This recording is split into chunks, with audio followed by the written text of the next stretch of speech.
Mr. Speaker, what exactly is going to change? I mean, you have these hardliners, Rosendale, Gates, Burchett, Crane, others. You have more than 4 who say they will not vote for a CR whatsoever. So what is actually going to change, or will you have to change your strategy?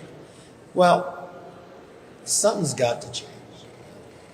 If I can refer to your network, CNN, referred to yesterday that an open border is a talking point.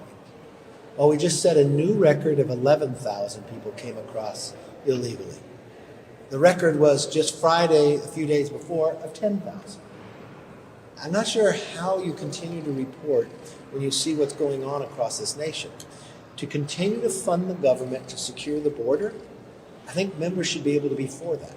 I don't know why they wouldn't. I'm not quite understanding how shutting the government down by not paying your border agents, when I look today, I see border agents bloody in the fights along the border because of the cartels, our military not being paid. I don't see how that makes your case stronger. I think for those that have held up for us to pass these bills, as you know, I've been trying to get this done way back in July. They even shut down an entire week. They wouldn't let us do anything at all. I still don't know the reason behind that. And now they won't even let us bring the bills up to even be debated. I think bring these 4 together with the other ones we passed, that would be 72% of the discretionary spending would already be passed. Nothing has happened in the Senate. So if you continue to fund government while you solve this problem, so your military and your border agents get paid, and you have a continuing resolution that does that, but at the same time secures that border, it may become true that we can do that. So how do you do that, though? I mean, they're clearly not listening to this message. So I mean, what do you? Look, I have a number of Democrats that believe the border need to be secure. They have a difference of opinion of CNN too. I think we'll be able to get it through. So you think Democrats will come to the support and help you guys? No, we'll just see. I think there's a number of things. I never quit, even when the time runs out. So we'll get it done. How much of the fact that if you do cut a deal with Democrats, there could be a vote to push you out? How much is that driving your decision making right now? Nothing drives my decision. If that was driving my decision, wouldn't that driven my decision making 15 times before?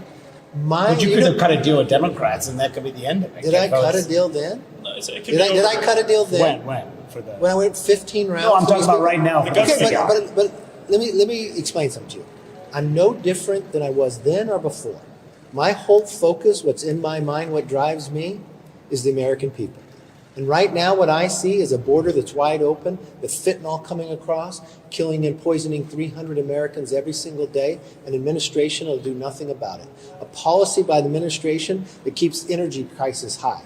That's why we passed a bill to lower our costs. I watched this president, foreign policy, pull us out of Afghanistan, and now our allies are turning towards China. I've now watched this president have to evacuate 5 embassies. I watched this president who said he was the union president that now has them striking. I watched this president who was loved by Hollywood, that they're just now finishing a 5-month strike. I've watched people have a hard time to survive in this Biden economy because of inflation. So that drives me to solve those problems. I'm not worried if someone makes a motion. I'm not worried if somebody votes no. I'm going to wake up each and every day with the same thing that drives my opinion of what needs to be done, solving these problems, and that's what I'm going to do. And I'm going to work with people who want to get that done. Some of those problems Thank you all. tomorrow if you work with Democrats. So